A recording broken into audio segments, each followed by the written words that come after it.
कल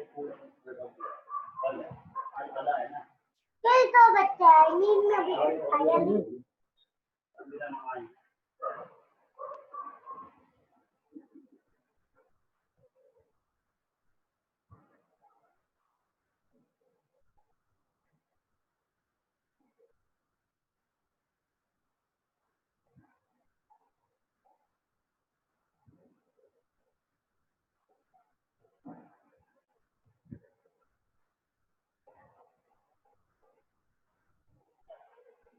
Good morning, students. Good morning, sir. Good morning, sir.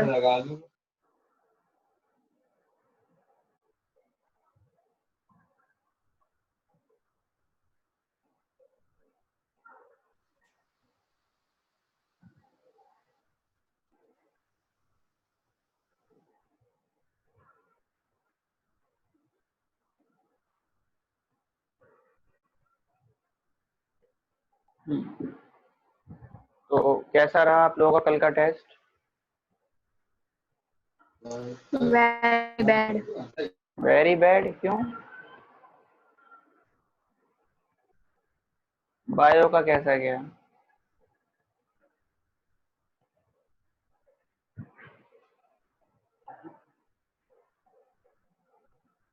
चलिए, मेहनत करिए अच्छे से।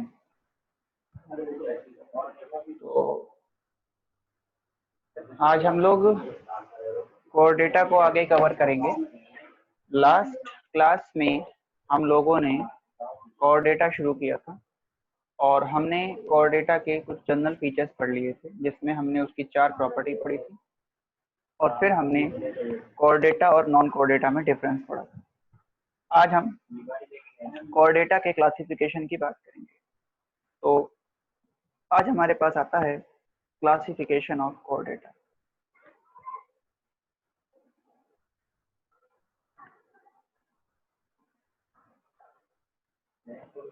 Classification of core data.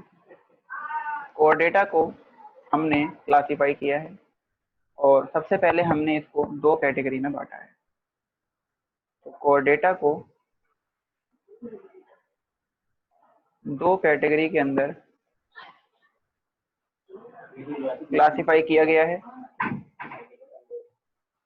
और ये जो क्लासिफिकेशन है कोर डेटा का, ये है on the basis of cranium. Cranium के बिहाफ पे इसको 2 कैटेगरी में बांटा गया। क्रेनियम क्या होता है? क्रेनियम का मतलब होता है हमारे स्कल का पार्ट जो हमारे ब्रेन को कवर करके रखता है।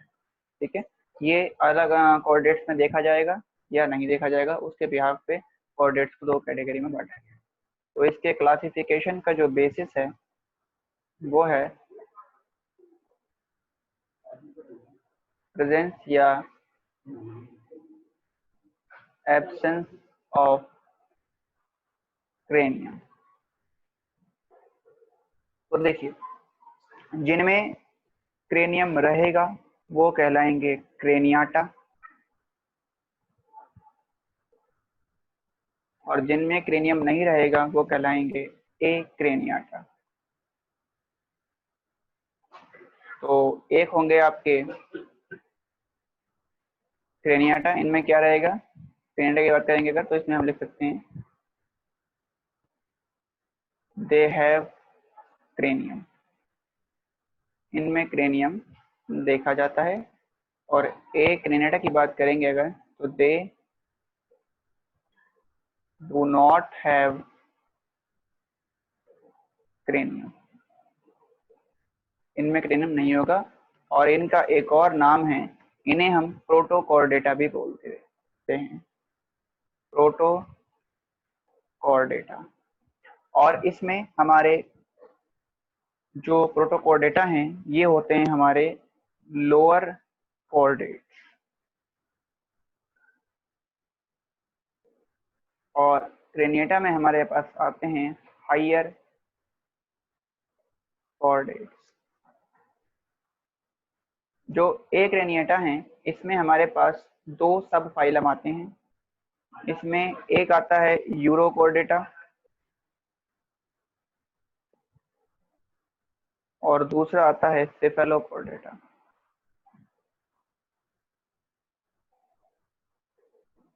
यूरोकॉर्डेटा और सेफेलोकॉर्डेटा। अब क्रेनियाटा की अगर बात करें तो क्रेनियाटा में हमारे पास आते हैं वर्टिब्रेटा। इसमें हमारे पास आते हैं वर्टिब्रेटा। फिर जो वर्टिब्रेटा हैं इसको फिर डिवाइड किया गया है दो क्लासेस के अंदर। इसको फिर दो क्लास नहीं बोलेंगे, दो डिवीजन में बांटा गया है। और इनको जो डिवाइड किया गया है दो डिवीजन में, ये किया गया है किस बेसिस पे? इसका बेसिस है जॉ।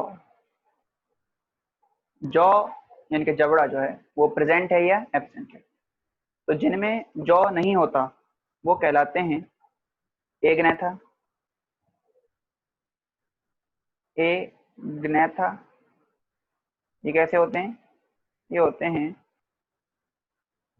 जॉलेस। और दूसरे हैं ग्नैथो एस्टोमेटा। इनमें क्या होता है? जॉ प्रेजेंट होता है। इनमें जॉ देखा जाता है। जो ये एग्नेथा हैं, अगर इनकी बात करें तो एग्नेथा में हमारे पास दो आते हैं। एक आता है साइक्लोस्टोमेटा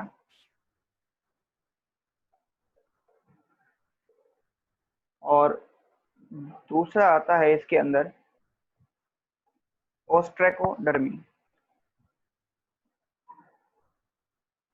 ओस्ट्रेकोडर्मी। और अगर हम ग्नेथोस्टोमेटा की बात करेंगे तो इसको फिर दो क्लासेस में बांटा गया है। ग्नेथोस्टोमेटा को फिर दो कैटेगरी में बांटा गया और इसका जो बेसिस है वो है लोकोमोटरी ऑर्गन। के लोकोमोशन के लिए ऑर्गन क्या है? अगर जो लोकोमोशन फिन्स के द्वारा हो रहा है तो वो कहलाएगा फिस्किस। इसमें क्या होता है? इसमें लोकोमोशन हो रहा है बाय फिन्स के थ्रू। और अगर जो लोकोमोशन लिम्स के थ्रू हो रहा है तो वो कहलाते हैं टेट्रोपोडा। इनमें लोकोमोशन होता है बाय लिम्स के थ्रू या अपेंडेजेस के थ्रू। ठीक है। अब अगर इनकी बात करें पिस्किस की तो पिस्किस में तीन आते हैं। एक आता है प्लेकोडर्मी, प्लेकोडर्मी। दूसरा आता है कॉन्ड्रेक्टाइस, कॉन्ड्रिक RI कॉन्ड्रेक्टाइस। और तीसरा आता है ऑस्टिक थाइस। ठीक है, ऑस्टिक थाइस। कॉन्ड्रिक थाइस में आती है कार्टिलेजिनस फिशेस, ऑस्टिक थाइस में आती है बोनी फिशेस। ठीक है, और प्लेकोडर्म में भी आपकी फिशेस आएंगी। तो इन तीनों में फिशेस में आपकी फिशेस आती हैं। और अगर टेट्रापोडा की बात करें तो इसमें आपके पास चार आते हैं। टेट्रापोडा में आपके पास आ जाएंगे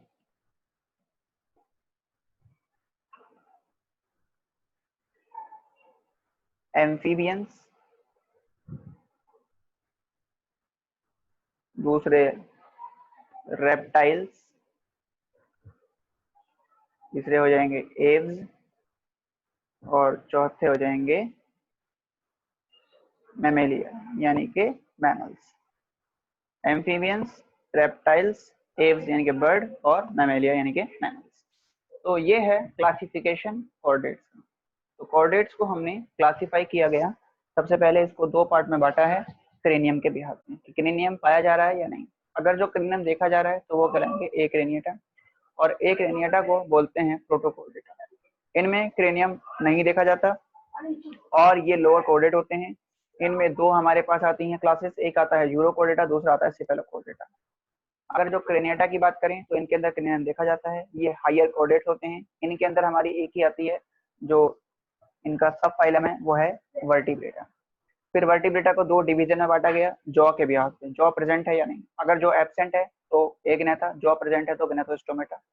एग्नेथा में 2 क्लासें आएंगी, एक आएगा साइक्लोस्टोमेटा, दूसरा आएगा ओस्ट्रेकोडर्मी। और ग्नेथोस्टोमेटा की अगर बात करेंगे तो उसमें आते हैं जिनके अंदर जॉ देखा जाता है। फिर इनको 2 सब या सुपर क्लास में बांटा गया है, टेट्रोपोडा और पिस्किस। पिस्किस की 3 क्लासेस हैं। पिस्किस फिन्स के द्वारा इनमें लोकोमोशन होता है, इसकी 3 क्लासेस हैं, प्लेकोडर्मी, कॉन्ट्रैक्टाइल्स एंड ऑस्टिक्टाइल्स। और जो टेट्रोपोडा है वो लिम्स या अपेंडेजेस के द्वारा लोकोमोशन करते हैं और इनकी 4 सुपर क्लासेस हैं, amphibia, reptiles, apps and Mammalia. 4 class हो गई, एम्फीबिया, रेप्टाइल्स, एप्स और मैमेलिया। तो ये हो गया क्लासिफिकेशन। हमें कॉर्डेट्स में इन सभी के बारे में पढ़ना है, तो 1 बाय 1 हम एक एक को शुरू करते हैं और कवर करना शुरू करेंगे। सबसे पहले हम पढ़ेंगे एक्रेनियाटा को, यानी कि सबसे पहले हम प्रोटोकॉर्डेटा को स्टडी करेंगे और फिर आगे बढ़ते हैं। तो ये आप लोग फ्लो चार्ट बना लीजिए, ये फ्लो चार्ट आपको आना चाहिए। इसके बाद हम लोग बात करते हैं प्रोटोकॉर्डेटा के बारे में।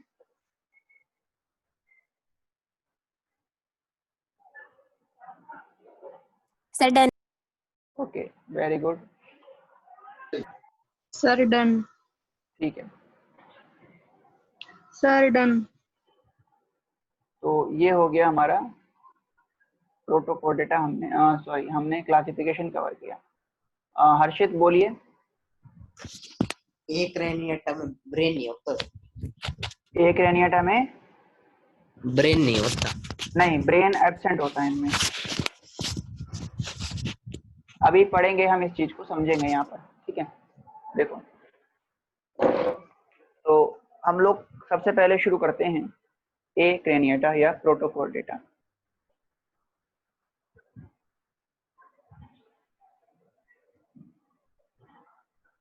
प्रोटोकॉर्डेटा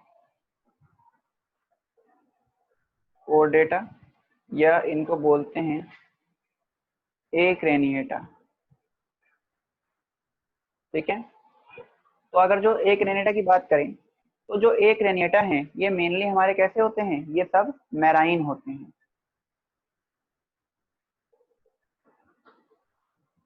तो हम ये बोल सकते हैं कि दे आर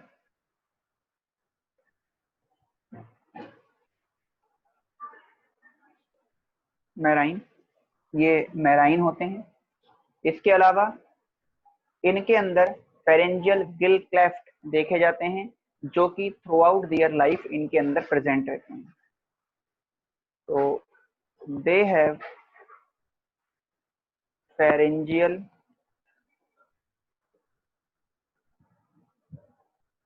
गिल्स क्लेफ्ट, और ये जो गिल्स क्लेफ्ट हैं ये क्या रहते हैं, प्रेजेंट थ्रू आउट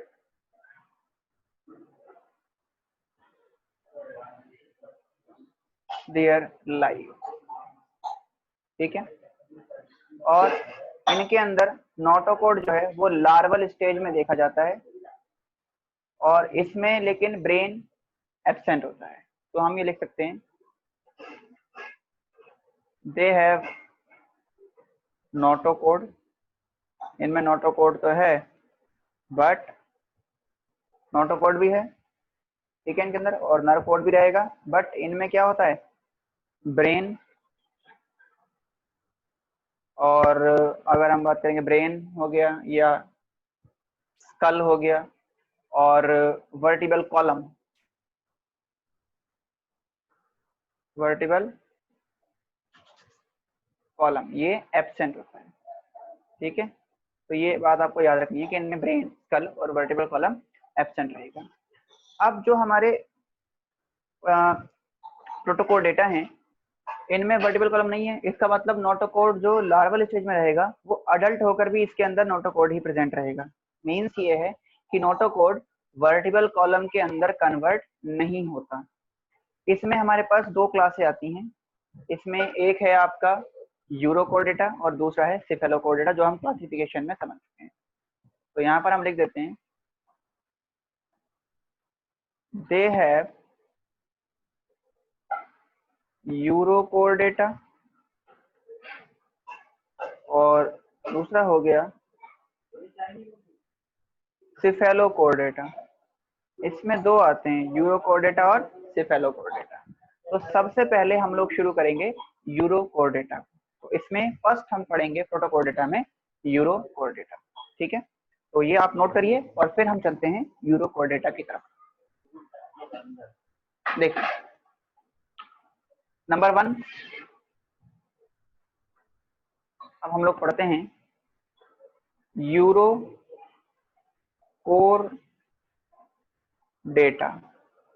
यूरोकोर्डेटा के जो मेंबर्स हैं ये मेराइन होते हैं, समुद्र के पानी में पाए जाते हैं। तो हम लिख सकते हैं दे आर मेराइन। और इसमें दो फॉर्म पाई जाती हैं, एक लार्वा फॉर्म, एक अडल्ट फॉर्म। लार्वा फॉर्म जो है ये फ्री स्विमिंग होती है, मतलब फ्रीली पानी के अंदर मूव करती रहती है, जबकि एडल्ट फॉर्म जो होती है वो किसी स्ट्रक्चर के साथ फिक्स हो जाती है, अटैच हो जाती है, वो फ्री स्विमिंग नहीं होती।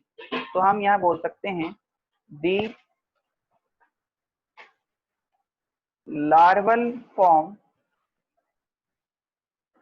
is freely swimming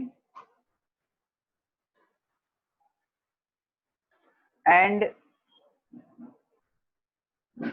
adult form get fixed।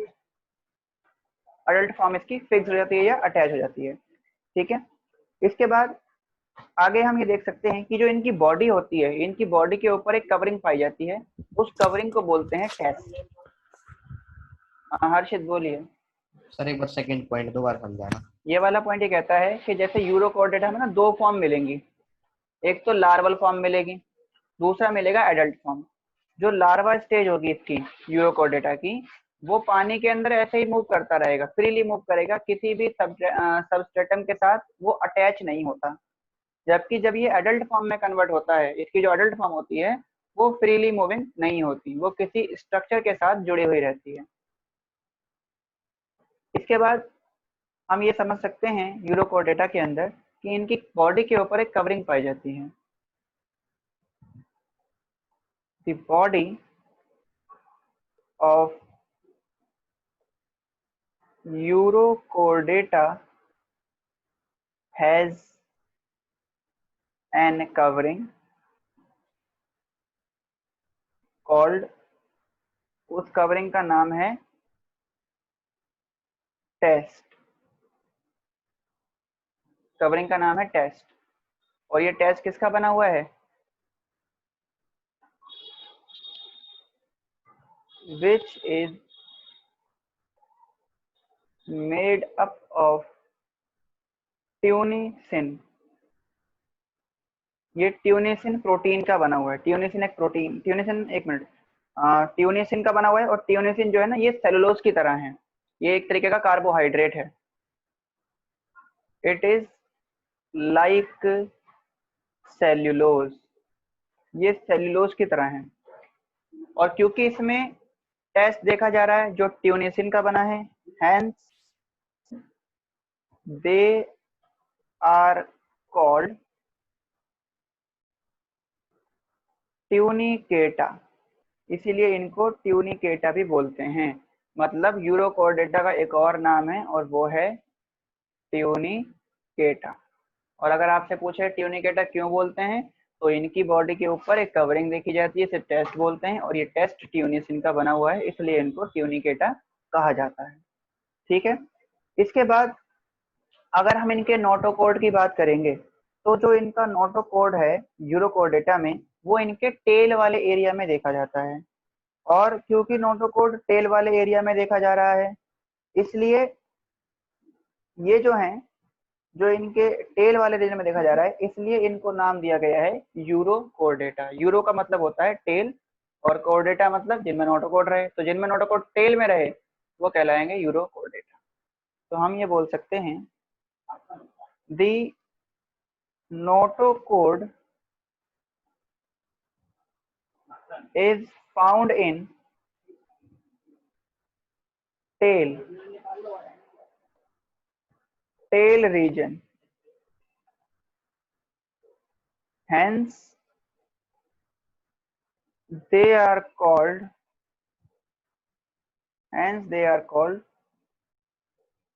Eurocoordata।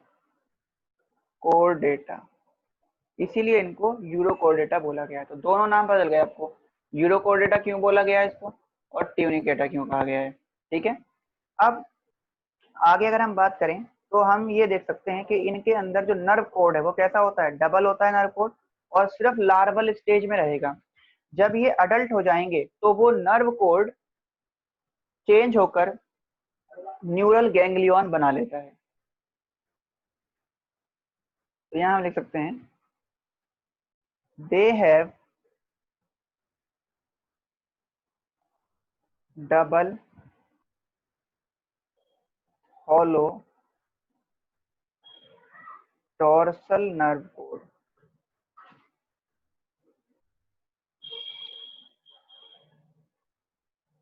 at larval stage। Larval stage में तो इसमें नर्व कोड रहेगा, लेकिन जब ये एडल्ट हो जाएंगे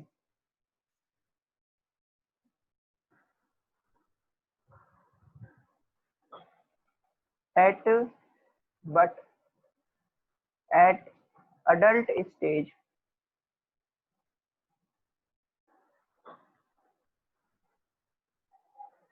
जो नर्व कोड है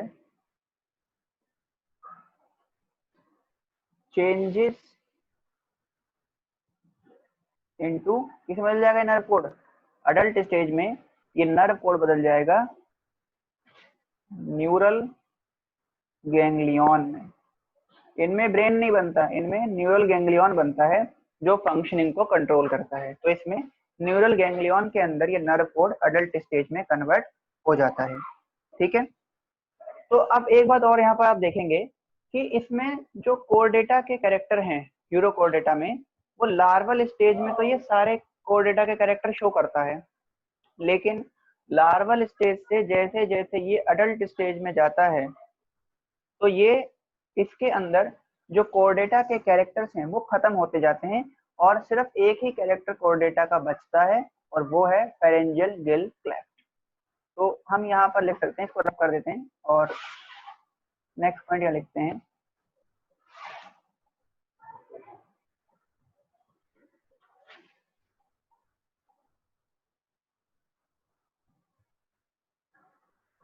एक बार पहले वाला क्वेश्चन निकालना, थोड़ा सा लिखना है।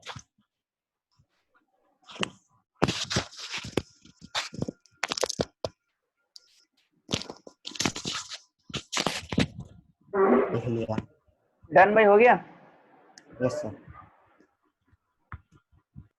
तो देखिए हम ये बोल सकते हैं कि एट लार्वल स्टेज पर दे show all characters of chordates but at adult stage only one character of chordate remain, और वो क्या है, that is presence of pharyngeal gills cleft। सिर्फ pharyngeal gills cleft ही इसमें बचते हैं एडल्ट आते आते, बाकी सारे कोर्डेट के कैरेक्टर्स खत्म हो जाते हैं क्योंकि सब पार्ट डेवलप होके चेंज हो जाते हैं, किसी और स्ट्रक्चर के अंदर बदल जाते हैं। इनके अंदर जो फूड को एनगल्फ करने के लिए स्ट्रक्चर देखा जाता है उसे बोलते हैं सीलियरी फीडर। तो हम ये बोल सकते हैं कि they have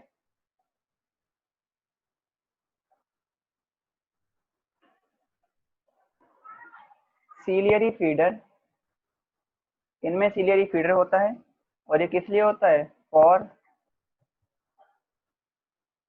ingestion of food, food को एनगल्फ करने के लिए, इंजेशन करने के लिए। इनके अंदर अगर सर्कुलेटरी सिस्टम देखेंगे तो कैसा रहेगा? सर्कुलेटरी सिस्टम इनमें ओपन टाइप होता है, तो they have open type circulatory system. और हार्ट की पोजीशन देखेंगे इनमें, तो हार्ट कहाँ होता है? हार्ट जो होता है इनका वो वेंट्रल सरफेस पे पाया जाता है। Heart is in ventral surface of body. Heart ventral side में रहता है। इसके अलावा हम ये बोल सकते हैं कि इनमें एक्सक्रीशन के लिए कुछ स्पेशल ऑर्गन पाए जाते हैं। तो for excretion they have supranural gland, supranural gland, या फिर इसको बोलते हैं पाइलोरिक ग्लैंड। इनमें एक्सक्रीशन के लिए सुप्रान्यूरल ग्लैंड या पाइलोरिक ग्लैंड देखी जाती हैं। और इसके अलावा इसमें इनके अंदर नेफ्रोसिस्ट भी होती हैं एक्सक्रीशन के लिए, नेफ्रोसिस्ट। और ये कैसे होते हैं? दे आर बाइसेक्सुअल, ये बाइसेक्सुअल होते हैं। इनके अंदर अगर फर्टिलाइजेशन देखेंगे तो एक्सटर्नल होता है। They show external fertilization, fertilization इनमें एक्सटर्नल है। और ये क्या करते हैं? लार्वा प्रोड्यूस करते हैं। दे प्रोड्यूस लार्वा, और वो कहलाता है, इनके लार्वा कहलाते हैं टेडपोल लार्वा, ये याद रखिएगा। इनमें जो लार्वा बनते हैं वो हैं टेडपोल लार्वा। इनके कुछ एग्जाम्पल देख लेते हैं हम। इसमें हमारे पास आता है सबसे इंपॉर्टेंट एग्जाम्पल जो याद रखना है वो है हर्डमेनिया। इसमें हमारे पास आता है हर्डमेनिया। हर्डमेनिया को के कॉमन नाम है, इसको सी पोटैटो बोलते हैं, समुद्री आलू भी कहते हैं, और इसको सी स्कर्ट भी बोलते हैं, क्योंकि इसका शेप जो होता है ना वो स्कर्ट जैसा होता है, छोटा सा, सी स्कर्ट भी बोलते हैं। इसके अलावा और अगर देखेंगे इसमें एग्जांपल, तो इसमें आ जाएगा एस्कीडिया, एस्कीडिया हो गया, और सल्पा हो गया, सल्पा SALPA सल्पा, और इसके अलावा डोलियोलम हो गया, डोलियोलम। ठीक है, तो इसमें से आपको शुरू के दो एग्जांपल याद रखने हैं, एक हर्डमेनिया और दूसरा एस्कीडिया। तो ये हमने कंप्लीट कर दिया है एक आपका यूरोकॉर्डेटा। इसमें एक बात आपको समझनी है जो बहुत इंपॉर्टेंट है, जिसको हम नोट करके लिखेंगे, यूरोकॉर्डेटा के लिए ही है। पहले ये पॉइंट्स आप लिख लीजिए, फिर हम उसकी तरफ चलते हैं।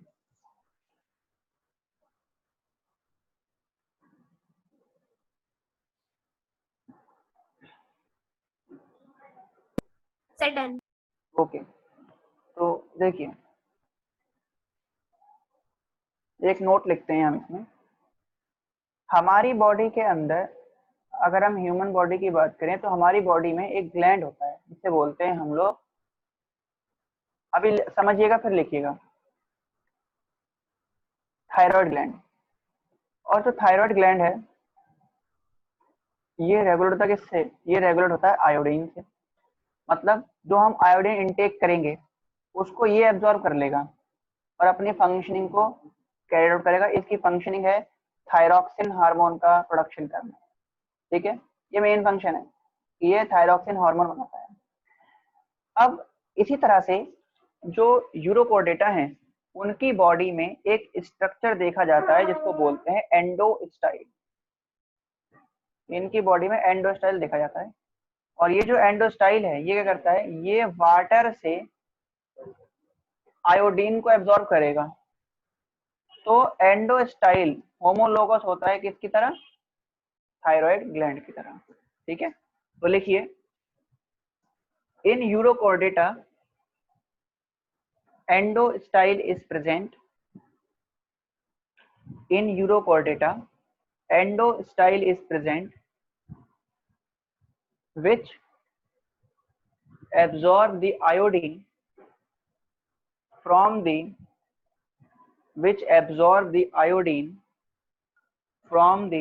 water, and it is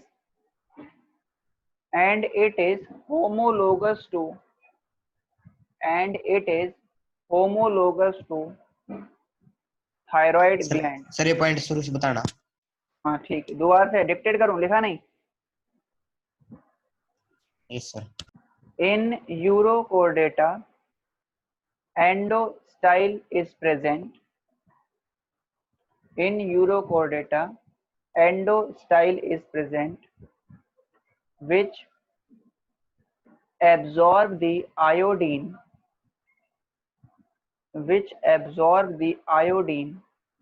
from water,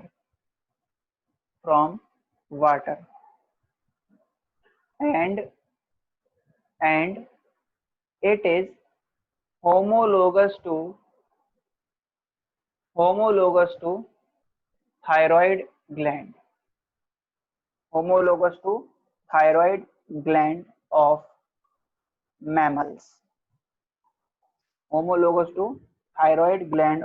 mammals, ये मैमल्स के थायराइड ग्लैंड की तरह होता है।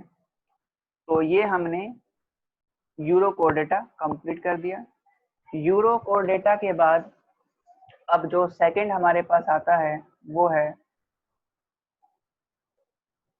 Cephalochordata.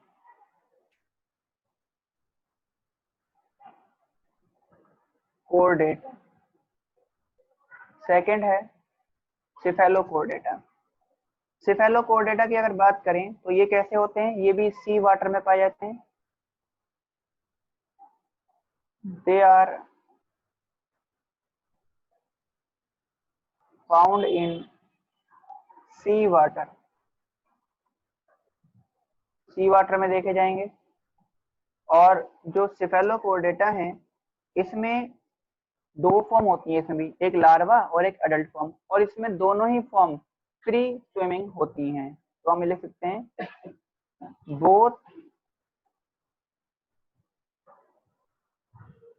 larval and adult form are free swimming। इसमें दोनों लार्वा फॉर्म और अडल्ट फॉर्म फ्री स्विमिंग होती हैं।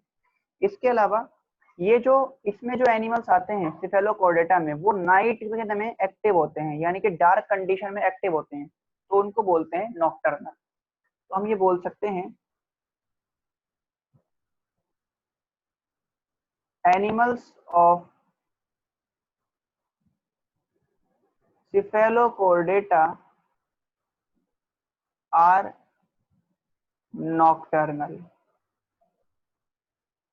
सिफेलोकॉर्डेटा के एनिमल्स नॉक्टर्नल हैं, ये डार्क कंडीशन में एक्टिव होंगे।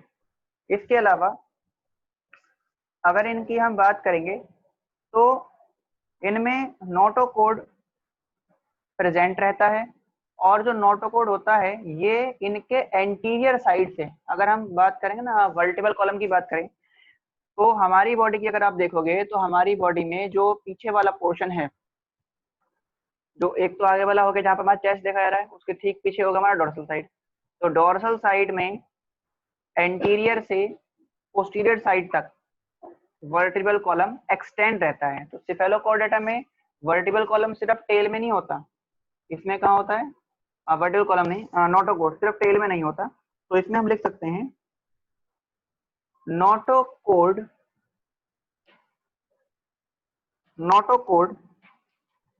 एंड नर्व कोड, दोनों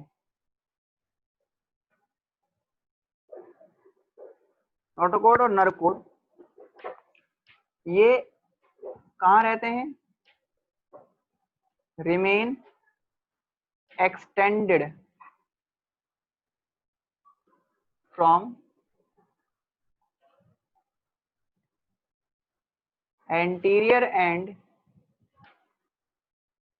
to the anterior end से टेल रीजन तक रहेंगे। ठीक है, ये सिर्फ टेल में नहीं होते, ये एंटीरियर रीजन से टेल रीजन तक रहेंगे और थ्रू आउट द लाइफ रहेंगे, थ्रू आउट दियर लाइफ। ऐसा नहीं है कि सिर्फ लार्वल फॉर्म में है और अडल्ट फॉर्म में चेंज रहेंगे, इसमें थ्रू आउट दियर लाइफ रहते हैं। इसलिए हम ये बात बोल सकते हैं कि जो सिफेलोकॉर्डेटा हैं ये throughout their life Chordata की प्रॉपर्टी शो करते हैं। मतलब इनके अंदर ऐसा नहीं है कि कोर्डेटा की जो प्रॉपर्टी है वो लार्वल फॉर्म में रहेगी और अडल्ट फॉर्म में चेंज रहेगी, ऐसा नहीं होता। अब ये पॉइंट हमने समझ लिया। इसके अलावा हम बात करते हैं इसके डाइजेस्टिव सिस्टम के बारे में। तो डाइजेस्टिव सिस्टम जो होता है, डाइजेस्टिव सिस्टम इज कंप्लीट, इनमें कंप्लीट डाइजेस्टिव सिस्टम है, मतलब एलिमेंट्री कैनाल कंप्लीट है। और इनके अंदर एक बकल जो ओपनिंग होती है, उस बकल ओपनिंग को सराउंड करके रखते हैं कुछ ओरल हुड, और उन दोनों को, ओरल हुड को और बकल कैविटी, बकल ओपनिंग को मिला के बोलते हैं व्हील ऑर्गन। तो हम यहाँ लिख सकते हैं ये बात, दी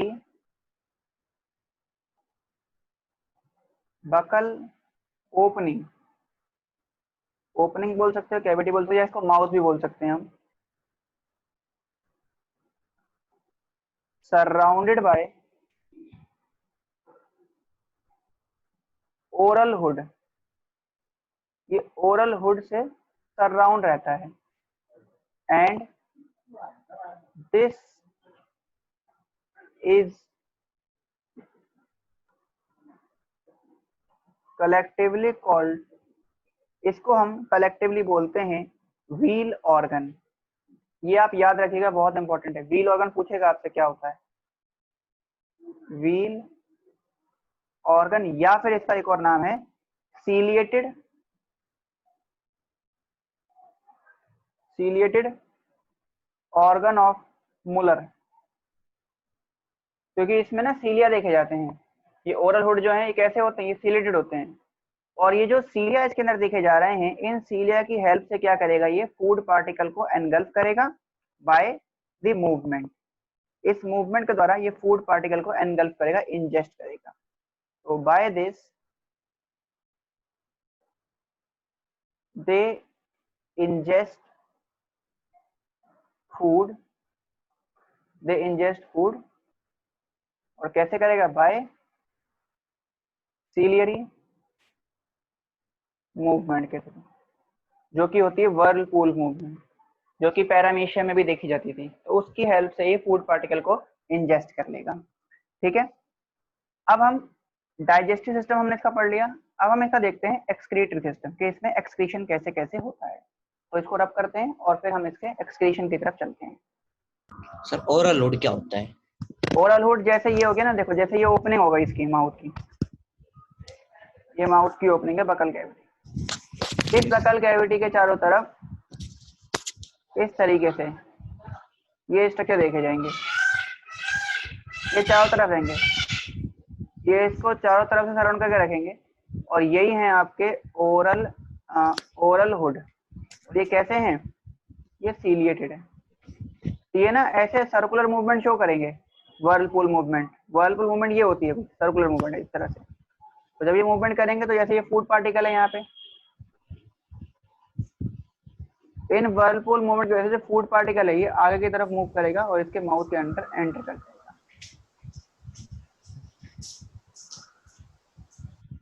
ठीक है भाई, चलिए तो ये समझ में आ गया आपको। अब हम आगे बात करते हैं इनमें, माइक को प्लीज म्यूट रखें। हर्ष राव समझ में आ गया?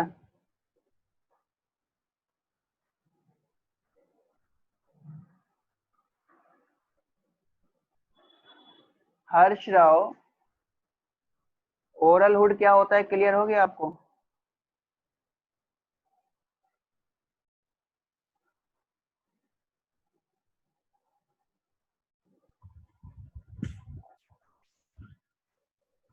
अगर हर समय सुन पा रहे हैं तो आंसर करें कि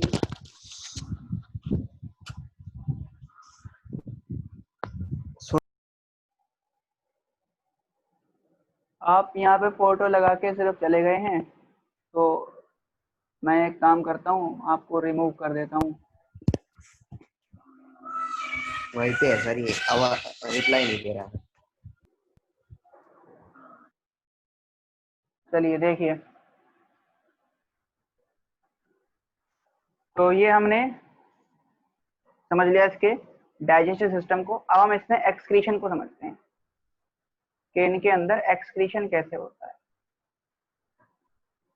तो एक्सक्रीशन के लिए इसके अंदर जो स्ट्रक्चर पाए जाते हैं, एक्सक्रीटरी स्ट्रक्चर, वो होते हैं प्रोटोनेफ्रिडिया। तो हम ये बोल सकते हैं कि दे हैव प्रोटोनेफ्रिडिया। और प्रोटोनेफ्रिडिया में सेल्स पाई जाती हैं। सेल्स जो होती हैं इसकी वो कहलाती हैं सोलेनोसाइट। और सोलेनोसाइट क्या बोलते हैं, ये पढ़ चुके हैं, इन्हें बोलते हैं हम लोग फ्लेम सेल। और अब तो फंक्शनिंग से क्लियर ही हो गई आपको। फ्लेम सेल की फंक्शनिंग हम लोग पहले ही समझ चुके हैं कि फ्लेम सेल क्या करता है। इसमें कुछ स्ट्रक्चर होती हैं जो कि सिलेटेड स्ट्रक्चर रहेंगी, जो कि कलेक्ट करेंगे यूरिया को, और कलेक्ट करके ये सीलिया इस यूरिया नहीं बोलेंगे, वेस्ट मटेरियल को एक ट्यूब के अंदर पास कर देंगे एक्सक्रीटरी डक्ट में, जिसके थ्रू वेस्ट मटेरियल बाहर चला जाएगा। तो इनके अंदर प्रोटोनेफ्रिडिया देखा जाता है एक्सक्रीशन के लिए। इसके अलावा प्रोटोनेफ्रिडिया तो होता ही है, इसके अलावा इसमें एक और स्ट्रक्चर से बोलते हैं हैचचेक नेफ्रिडियम। हैचचेक नेफ्रिडिया या नेफ्रिडियम, नेफ्रिडिया बोल देते हैं। नेफ्रिडिया होता है इसके अंदर, जो कि क्या करता है, एक्सक्रीशन में हेल्प करता है। तो इसमें दो एक्सक्रीटरी स्ट्रक्चर हैं, एक प्रोटोनेफ्रिडिया और दूसरा है हैचचेक नेफ्रिडिया। और इनमें स्पेशल सेल कौन सी हैं, सेल है इनके अंदर सोलेनोसाइट या फ्लेम सेल। ये आप याद रखेंगे कि इनमें एक्सक्रीशन के लिए फ्लेम सेल्स देखी जाती हैं। तो ये हो गया एक्सक्रीशन। एक्सक्रीशन के बाद हम बात करते हैं आगे, तो हम ये बोल सकते हैं कि ये जो ऑर्गेनिज्म है ये कैसे होते हैं, ये होते हैं यूनिसेक्सुअल। तो दे आर, हाँ हर्षित बोलिए। सर ये हैचचेक नेफ्रिडिया क्या होता है? ये भी जैसे ये है ना प्रोटोनेफ्रिडिया एक्सक्रीटरी स्ट्रक्चर, बिल्कुल इसी की तरह होता है हैचचेक नेफ्रिडिया। ये भी क्या करेगा, वेस्ट मटेरियल कलेक्ट करेगा, कलेक्ट करके उसको एक ट्यूब में पास करेगा, और जिसके थ्रू वो वेस्ट मटेरियल जो है बॉडी से बाहर हो जाएगा। सेम इसकी तरह फंक्शन करेगा। ये यूनिसेक्सुअल होते हैं। यूनिसेक्सुअल का मतलब इसमें या तो मेल हो सकते हैं एक बॉडी पे, या तो फीमेल रह सकता है, दोनों स्ट्रक्चर्स नहीं देखी जाएंगी। और इनमें जो फर्टिलाइजेशन होता है, फर्टिलाइजेशन इज एक्सटर्नल। इनमें फर्टिलाइजेशन एक्सटर्नल होगा। और इनके अंदर भी क्या बनते हैं, लार्वा बनते हैं। डेवलपमेंट इनडायरेक्ट होता है। Development is indirect. और दे प्रोड्यूस लार्वा।